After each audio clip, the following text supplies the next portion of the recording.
বনহরিসিংহপুর নবজাগরণ সংঘ ক্লাবে অনুষ্ঠিত হল প্রথম বর্ষ স্মারক পত্রিকা নববার্তার পর্যালোচনা সভা। এই সভায় উপস্থিত ছিলেন প্রখ্যাত সাহিত্যিক ও বিশিষ্ট প্রাবন্ধিক সন্দীপ কুমার মান্না, প্রখ্যাত অঙ্কন শিক্ষক ও সাহিত্য সমালোচক উমাশঙ্কর পোড়ে, বলরামপুর আত্ময়িক প্রাথমিক বিদ্যালয়ের প্রধান শিক্ষক অচিন্ত সিংহ রায়, নবজাগরণ সংঘের সম্পাদক অমিত কুমার পাঁজা, পূজা কমিটির সভাপতি অরবিন্দ পাঁজা, কোষাধ্যক্ষ প্রেমচাঁদ পাঁজা, পত্রিকা সম্পাদক কার্তিক মাঝি। বর্তমান বর্ষের নববার্তা প্রথম সংখ্যার পর্যালোচনার মাধ্যমে যাহাতে আগামী সংখ্যায় ত্রুটি দুর্বলতা কাটিয়ে আরও সুন্দর ও সার্থক হয় তার দীর্ঘ আলোচনা হলো এই সভা থেকে। মাথায় আছেন পণ্ডিত ঈশ্বরচন্দ্র বিদ্যাসাগর মহাশয়। ওনার পদাঙ্ক অনুসরণ করেই নবজাগরণ সংঘ এবছরই ভূমিষ্ঠ হয়েছে নববার্তা পত্রিকা। এই সদ্যজাত সন্তানকে আমরা কীভাবে আগিয়ে নিয়ে চলব, এই সন্তান ভবিষ্যতে বটবৃক্ষরূপে কীভাবে আমাদের সামনে ধরা দেবে, সেই পত্রিকার আজ পর্যালোচনা সভা সম্পন্ন হল। একটা কথাই বলবো, নদীর প্রাণবহতার সঙ্গে সামঞ্জস্য রেখে পণ্ডিত বিদ্যাসাগরের পদাঙ্ক অনুসরণ করে আমরা নববার্তাকে আগিয়ে নিয়ে চলব। আমরা শপথ নিয়েছি এবং আমরা এই পর্যালোচনার সভায় আমাদের ভুল ত্রুটিগুলোকে শুধরে নিয়ে আমরা আগামী দিনে আমাদের এই পথ চলা সুগম হবে। এই গ্রাম্যবার্তার যে চ্যানেল, তার সম্পাদক আছেন, আপনার কাছেও অনুরোধ করব এই গ্রাম্যবার্তার পত্রিকা, এই গ্রাম্যবার্তার এই চ্যানেলের মধ্য দিয়ে আপনি আমাদের এই নবজাগরণ সংঘের নববার্তার প্রকাশ এবং তার পর্যালোচনা সভাটিকে দূর দূরান্তে ছড়িয়ে দিন। আমার নাম অচিন্ত সিংহ রায়, আমি বলরামপুর আত্ময়িক প্রাথমিক বিদ্যালয়ের ভারপ্রাপ্ত প্রধান শিক্ষক মহাশয়। এইরকম একটা এই বনহরিসিংহপুর জাগরণ সংঘের পরিচালনায় যে এই সদ্য 13তম বৎসরের বাসন্তী পুজো কমপ্লিট হলো, সেই বাসন্তী পুজোতে একটি অভিনব উদ্যোগ ক্লাব কর্তৃপক্ষ নিয়েছিলেন। সেটা হচ্ছে নববার্তা পত্রিকা প্রকাশ। একটা অভূতপূর্ব উদ্যোগ। সেই অভূতপূর্ব উদ্যোগে প্রথম বৎসরে দুর্দান্ত সাড়া পাওয়া গেছে এবং সত্যিকারের একটা গ্রাম্য পরিবেশে এই যে সাহিত্য চর্চা, যেটা আমরা আজকে ভুলতে বসেছি, সেই সাহিত্য চর্চাকে জাগ্রত করার জন্য এই ক্লাব কর্তৃপক্ষর যে উদ্যোগ, সেটা সত্যিকারের কুর্নিশ জানাই। তো আমরাও চাইবো, আমাদের শুভেচ্ছা শুভকামনা থাকবে এই পত্রিকা উত্তরোত্তর শ্রীবৃদ্ধি পাক। এবং স্যারের কথা ধরে বলি যে সদ্যজাত প্রথম বৎসর ভূমিষ্ঠ হয়েছে মাত্র এই পত্রিকা। তো এই পত্রিকা সদ্যজাত সুসন্তান হবে কিনা তার অত্যন্ত বড় পদক্ষেপ কিন্তু এই ক্লাব কর্তৃপক্ষ নিয়েছেন আজকে।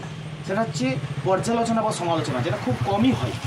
যে একটা পত্রিকা তার ভুলভ্রান্তি কী হতে পারে, পত্রিকা প্রকাশ হয়ে যাওয়ার পর দায়িত্ব অনেকে শেষ করে দেয়, কিন্তু এনারা যে দায়িত্বটা শুরু করেছেন যে এই বছরে যে ভুল ত্রুটি হয়েছে সেই ভুল ত্রুটিটাকে আমরা সংশোধন করে আরও পরিমার্জন করে আরও সুন্দরভাবে সামনের বছর কীভাবে আরও আমরা সুপ্রতিষ্ঠিত করতে পারি, তার জন্য একটা পর্যালোচনা সত্যি খুব ভালো, সত্যি প্রশংসার দাবি রাখে।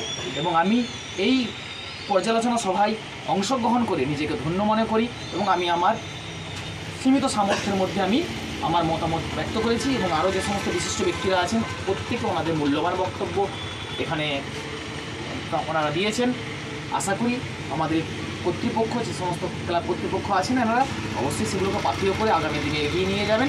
এবং আপামর জনসাধারণের কাছে আমাদের আবেদন যে সুপ্ত প্রতিভাগুলোকে জাগ্রত করুন।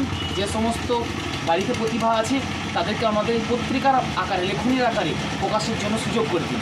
এই বলে আমি আমার ক্ষুদ্র বক্তব্য শেষ করি। পরে রামকৃষ্ণ মঠ ইচ্ছাপুরের অঙ্কন শিক্ষক।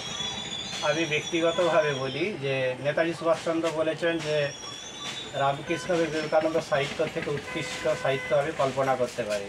তো আমার মতে যে কোনো সাহিত্যের মধ্যে একটা ভালো দিক থাকে। যে কোনো পত্রিকা হয়তো কোনো একটা ছেলে সমস্যায় পড়লে তার জীবনের গতিপথ বদলে দিতে পারে। উদাহরণ হিসাবে বলা যেতে পারে বিবেকানন্দ স্বদেশ মন্ত্রেতে লেখা ছিল, তুমি জন্ম হইতে দেশের মাতৃকার জন্য বলি প্রদত্ত। শোনা যায় এই কথাটা ভারতবর্ষের আরও অন্যরা পড়লেও ক্ষুদিরাম বসু কিন্তু মনে প্রাণে গ্রহণ করেছিল। তাহলে স্বদেশ মন্ত্রের একটা বাক্য ওনাকে দেশমাতৃকায় নিয়োজিত করেছিল। এই সাহিত্যের মধ্যে ওখানে আজকে আলোচনা হলো যে মহাপুরুষের বাণী পত্রিকার শেষে দিয়ে হবে এবং তার ছবি হয়তো কারো কাজে লাগবে, তার যদি জীবনের গতিপথ বদলে দিতে পারে এই সাহিত্য, এখান থেকেই তো আমাদের অবদান থাকবে এইটাই যে আমরা এটা শুরু করেছিলাম এবং কমিটিও শুরু করেছে, এখানেই এর প্রয়োজনীয়তা। জীবনে যদি অ্যাপ্লাই না হয় অর্থাৎ প্রয়োগ না হয়, তাহলে জীবনের যদি না পরিবর্তন হয়, গুণগত মান না উন্নত হয়, সাহিত্যের মূল্য থাকে না। তো এই লেখাগুলোর মাধ্যমে আগামী দিনে সুপ্ত প্রতিভাও যেমন বিকাশ ঘটবে, তেমনি সমস্যার সমাধান করার জন্য কারো হয়তো জীবনের গতিপথ এই পত্রিকা থেকে একনিষ্ঠ সহকারে পড়লে তার হয়তো একটা ওয়ার্ড, একটা শব্দ জীবনের গতিপথ পরিবর্তন করে দিতে পারে। তো আমি আশা করব আগামী দিনে আরও মান উন্নত করবে এবং কারো না কারো উপকার হবেই ব্যক্তি জীবনে, এইটুকু আমি এই পত্রিকা থেকে আশা করছি। কারণ পাশাপাশি আমরা মিডিয়ার যুগে প্রায় লিখতেই ভুলে গেছি, কলম ধরতেই ভুলে গেছি। এই গ্রামে যে এইটা উদ্যোগ নিয়ে আছে অবশ্যই অবশ্যই সাধুভাব জানা যায় এবং আমার বিশ্বাস আদ্যাশক্তি মহামায়া এর শক্তিটা এই নববার্তার মাধ্যমে ছড়িয়ে পড়বে, এইটুকু আমার দৃঢ় বিশ্বাস। নমস্কার, আমি কার্তিক মাঝি, নববার্তা পত্রিকার সম্পাদক দায়িত্বে ছিলাম। আগামী বছরেও পত্রিকা হবে। সকলকে আমি জানাচ্ছি যে আজকে আমাদের যে আলোচনা সভা হলো, এখানে অনেক কিছু বিষয় নিয়ে আলোচনা হয়েছে, যেগুলো আমাদের ভুল ত্রুটি ছিল অবশ্যই নজরে এসেছে। অনেক বিশিষ্ট ব্যক্তিত্ব আমাকে ফোনেও করে দিচ্ছেন, সেগুলো আমরা নোট করছি। আগামী বছর আরও ভালো একটা পত্রিকা হবে এই আশা রাখছি। এবং সন্দীপবাবু, উমাশঙ্করবাবু বা অরবিন্দবাবু যেভাবে সবাই হাত বাড়িয়ে দিয়েছেন বা যেভাবে কৃতিত্ব সুলভ বক্তব্য দিয়ে আমাকে এগিয়ে চলার প্রেরণা যোগাচ্ছেন, আশা রাখি সামনের বছর আরও ভালো পত্রিকা হবে, এই আশা রেখে আমি শেষ করছি।